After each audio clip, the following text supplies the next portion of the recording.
Swinburne University of Technology.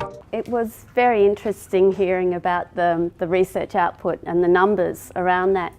We'd be very lucky to have around 50 papers in circus arts internationally a year. Just the output's very small, and we're just contributing to a gradual build-up. It's increasing every year. We're starting to get, not at Nika yet, but in other institutions, people doing their honours year and their master's year. But there are very few researchers at the moment. A lot of it's in sports medicine, in fact, that's being published about circus. So thank you for inviting me. I've only got 10 minutes, so I'm really going to plough ahead, and I have notes so that I keep myself on track. So I hope I can look at you all and do the slides and do it all at the right time. So first I need to describe the context of this research, which is Nika. Just going to show you a picture. Okay, Nika is unique. It's like no other course offered by Swinburne. Our students have 35 to 40 contact hours a week, and they need that in order to develop the high-level skills and knowledge that's required to be a competitive and skillful and knowledgeable circus practitioner in an industry that is growing. You'll see in these photos that I show you how important the role of the trainer is to the student's development. They're a mentor, an outside eye, a critic, which is fine at Nika, but what happens when they leave the cloister? I should go just take a step back and just say that we are in the Faculty of Health, Arts and Design, and we're one of two elite circus institutions in Australia. The other is the Flying Fruit Fly Circus in Albury, Wodonga. And we're also part of the Arts 8. So the Arts 8 means the Australian Round Table for Arts Training Excellence. The other people on Arts 8 are NIDA, the Dramatic Arts, the Australian Ballet School, NAISDA, which is the National Aboriginal and Islander Dance Academy, the Australian Youth Orchestra, Australian National Academy of Music, the Flying Fruit Flies, as I've said, and the Australian Film and Television and Radio School. So they have these, they have one-on-one time with their trainers, 2 hours a week. The rest is group training, and then they do the academic subjects as well. So in order to maintain a professional existence outside full-time training institution without the close eye of their trainers, the students need to have the knowledge and skills necessary to analyse their own performance and technique. And this is a quest that other elite training institutions such as the Australian Institute of Sport, Gymnastics Australia and the Australian Ballet School are also looking at. Its students are carefully managed during their training here, their coursework, but how do they maintain their condition and form and to avoid acute and chronic injuries later on when they're out in the industry? So we suspect that the answer lies partly in the development of critical reflection skills. Not only, but partly. And that's why we developed up our research project, which is developing the use of accessible digital tools, which in our case is just an iPad and a program, an app called Coach's Eye. We wanted to do that so it was accessible and so it was cheap, so that the students could afford to pay for it themselves when they left. And we're trying to develop up ways of developing up their critical reflective skills. Interestingly, just recently, I got the surveys back from the first part of our, we've only just started really because of ethics clearance and a few other factors, that a lot of our students think that critical reflective skills are about critique. And so that was an interesting eye-opener for me to start with. So a lot of kinesthetic learning goes on, a lot of spatial learning. but they can't see what they're doing. It's not like in ballet where they've got a mirror and you can look at your image back and decide what you're doing and what you're not doing right. You have to be, you're relying very much on your coach and tactile feedback as well. So reflection and the use of this app really does have great applications. It's not brand new, but the way using a tool for this sort of thing, gymnastics have a delayed response camera. They've been using it for years.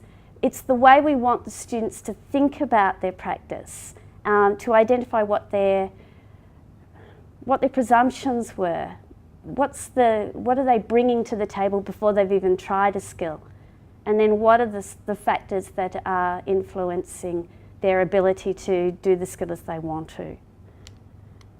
So an opportunity to discuss this came up at a conference which was called the World Alliance for Arts Education Summit, and it was at Griffith University in Brisbane in November. And I heard about the conference through an arts education colleague of mine, and it seemed to tick a number of boxes for us. The first one was Nika contributing and participating in a national and international conversation about circus and arts education. The next was Nika contributing to safe practice and discussions about that, and the opportunity to form interesting alliances and connections that could lead to further research collaborations. Participation in the conference was through invitation, so it was a bit of a strange kind of conference actually.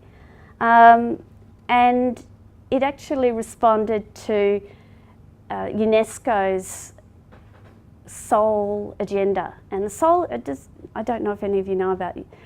The Soul Agenda is about access to education across the world, to arts education. And so the conference is meant to be a gathering of like minds, people who think that there are lots of different ways to be educated in the arts, and there's lots of different pedagogies that people can share to promote access to arts education, as well as quality of arts education. So it's kind of got a very large sort of remit.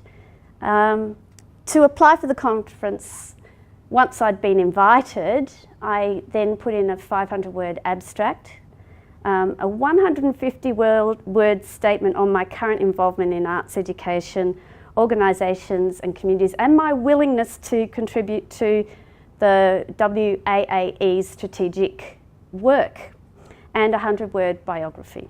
It's pretty easy. Apart from keynote speakers, all presentations were 20 minutes long, including time for questions and answers. Around 40 delegates attended my session, and most were academics, but there were some presenters, some practitioners too. The benefits of being at the conference were, there were about 6 really key things. The first was that circus was part of the discussion for the first time in this kind of forum. It was inspiring and thought-provoking to have those cross-interdisciplinary conversations. It also helped me refine my project. I was really at the very beginning of the project. We'd developed some ideas about how we were going to use research methodologies, and as I presented it, after I presented it, I had quite good conversations with a number of academics, particularly Chris Sinclair, who is with Melbourne University, who works in the education field. Oh, you know Chris? Okay, well, Chris used to teach me. And Chris also had a link with Nika because she helped set up some of the academic programs at Nika about 5 years ago. So she knew what was going on and our context, and so gave me some ideas like to video record our weekly meetings with the associate researchers, who are also trainers that you see up there before. And in doing that, to enable us to identify changes in pedagogy resulting from the use of the tools. Also noting shifts in both, noting shifts of attitude in the trainers and the students via the observation of those videos, and developing the sorts of questions that we might like to ask to build up that critical reflection capacity. And the other benefits, one was political actually, because as it happened, one of our major funder was there at the conference. And that was our representative from the Australian Council of the Arts, who came and sat in on our session because he was very interested in what we were doing, was happy that we were also contributing to the international conversation. So that was like beauty, tick that box. No, it was really good. And I actually sat on a table with him at one of these strategic sessions, and we talked about how Nika can work through social circus and through our education work in other contexts as well. So really good sort of brainstorming as well. And finally, I've been invited to Singapore back with that group to continue the conversations and the global focus, exploring the potential of Nika to influence circus education and the role of circus arts in health and wellbeing, community cultural development and education. So yeah, it was worth it. This is Ludwig. Ludwig is one of our head trainers, and he initiated this project. When I came to Nika a year ago, he said, I'm doing this great, I do stuff with iPads, look. And they were just all at me. Look, this is what, okay, all right, let's explore that a bit further. Is anybody else using this method? One more person. Let's grab them together and let's test it. Let's see if we can develop a kind of method out of this that might be useful, and how we measure that.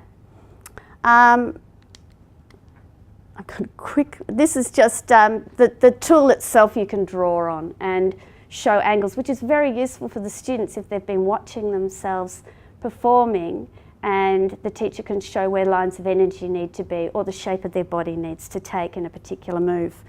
I can show you just briefly this video. Oh, it's not even a minute. I think that might be enter. No, maybe not. It doesn't matter. Oh, that's us at the conference. It was very nice. And that's our blog. So I'll be putting up notes of this one today. Thanks for letting me talk. Thank you.